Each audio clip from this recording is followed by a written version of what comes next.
While cleaning out an old beach shack that had been in my family for generations, I found a dusty, faded photo tucked away in a weathered box.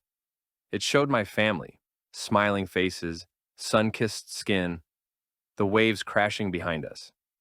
It was a perfect summer day from years ago, a moment frozen in time. But as I examined it more closely, a chilling realization struck me. There was a shadowy figure lurking in the background, partially obscured by the surf. At first, I brushed it off as a trick of the light or a stranger passing by, but the more I stared, the more unsettled I felt. Who was that? My parents never mentioned anyone strange being around. Curiosity gnawed at me. I took the photo outside to get a better look, and the sunlight illuminated the figure just enough for me to see. A man, partially turned away but clearly watching us. A knot tightened in my stomach. I decided to ask my parents about the photo during dinner. Laying it on the table, they exchanged worried glances. My father, usually so talkative, fell silent.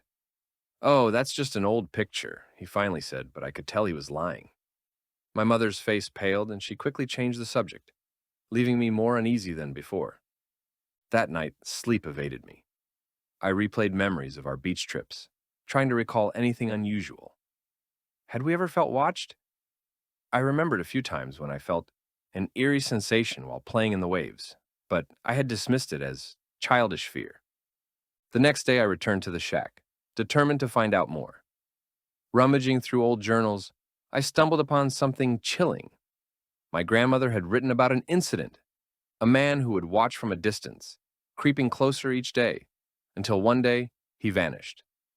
Feeling a rush of adrenaline, I grabbed my phone and checked local news stories from that time. A missing persons case caught my eye. The name sounded familiar, and as I read on, I realized it was linked to our beach trips. I was left with a heavy feeling of dread, knowing that our idyllic family memories had been tainted by a lurking danger. The beach, once a place of joy, now felt haunted by secrets I couldn't escape.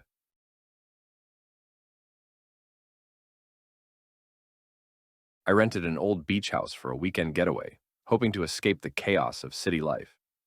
The moment I arrived, the place seemed both charming and eerie. The creaky wooden floors and weathered walls mingled with the salty scent of the ocean, creating a nostalgic atmosphere that sent a shiver down my spine. As I settled in the first night, the unsettling quietness surrounded me. The only sound was the rhythmic crashing of waves outside. I tried to relax with a book, but my eyes kept drifting to the window. Moonlight painted eerie shadows across the sand, and every gust of wind felt like someone whispering my name. Around midnight, I heard it, a faint noise outside. I paused, straining to listen. It started as footsteps crunching on the sand, then a soft murmur. My heart raced. I tried to convince myself it was just another beachgoer, maybe someone taking a late-night stroll. Still, unease settled in my gut. I grabbed a flashlight and crept toward the door. Stepping outside, the cool air hit me, sharpening my senses. "Say!" I shone the light along the shore, but the beach was empty. I called out, "Hello?" Silence swallowed my voice. I stood there for a moment, scanning the darkness, and suddenly I spotted a figure in the distance. A man, silhouetted against the waves, stood still, watching the water. My instincts screamed at me to go back inside, but curiosity pulled me closer. As I approached, the man turned slightly. His face was shadowed, but his posture was rigid as if waiting for something or someone. My throat went dry. I hesitated, then decided to retreat. Slipping back into the house, I locked the door behind me. The next morning, I tried to shake off the anxiety, attributing it to my overactive imagination. But when I checked the beach, I found footprints leading away from the water, heading straight toward my house. They were deep and large, unlike any beachgoer I'd seen before. I spent the rest of the weekend on edge, the encounter replaying in my mind. I kept glancing at the door, half expecting it to open. By the time I left, I couldn't shake the feeling that I wasn't alone in that old beach house, and that the man I had seen was more than just a passerby.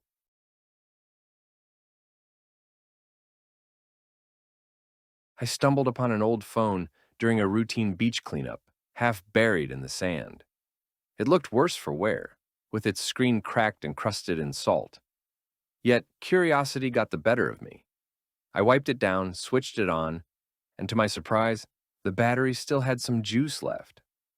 The home screen flickered alive, revealing a cascade of messages, all fraught with urgency. The first few were from someone named Lisa, anxiously inquiring about her brother Mark. My heart tightened as I noted the timestamps. The last message was sent just 2 days ago.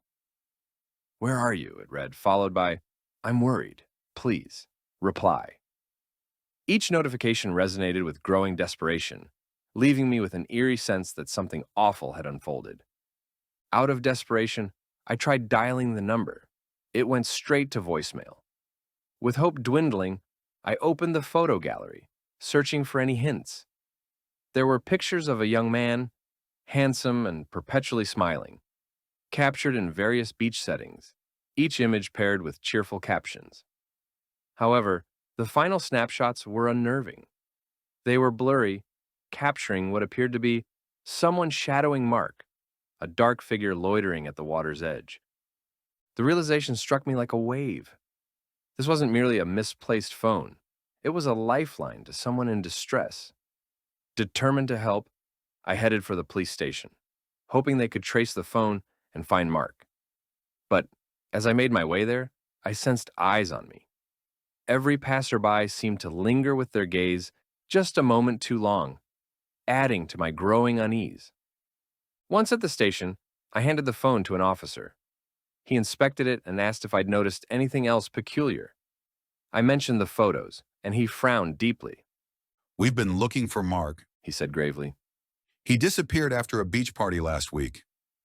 A chill coursed through me, realizing the gravity of the situation.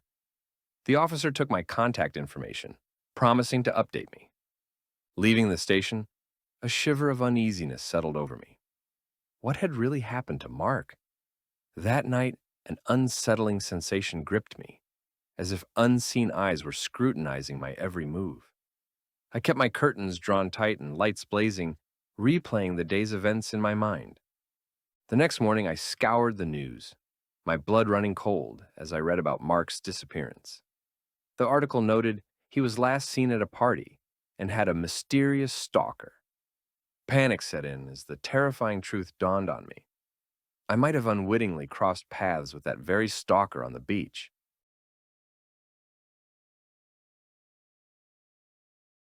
I noticed him the very first time I visited the beach that summer.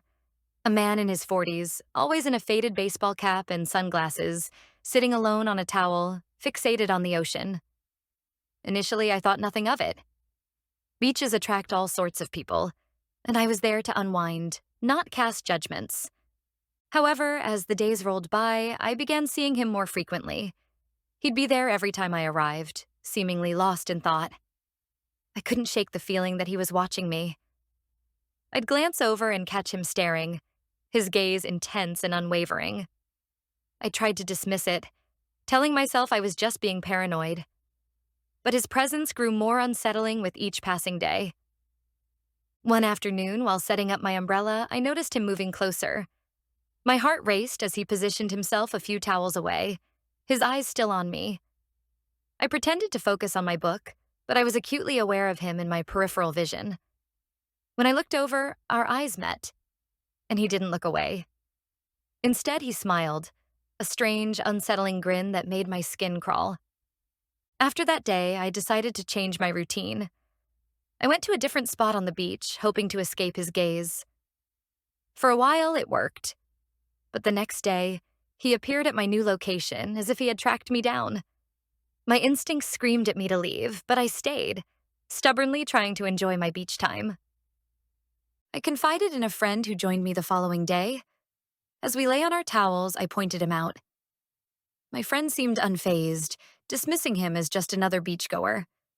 But I couldn't shake the feeling that he was intent on something more sinister. The following evening, I decided to pack up early and head home. As I walked to my car, the familiar weight of his gaze returned. I glanced back and froze. He was standing by my vehicle, his expression unreadable. Panic surged through me. I hurried to my car, fumbling with the keys. He took a step toward me, and I slammed the door shut just in time. I drove home with my heart pounding, vowing never to return to that beach alone. The ocean, once a refuge, had transformed into a place of fear, haunted by a man whose intentions I could only dread.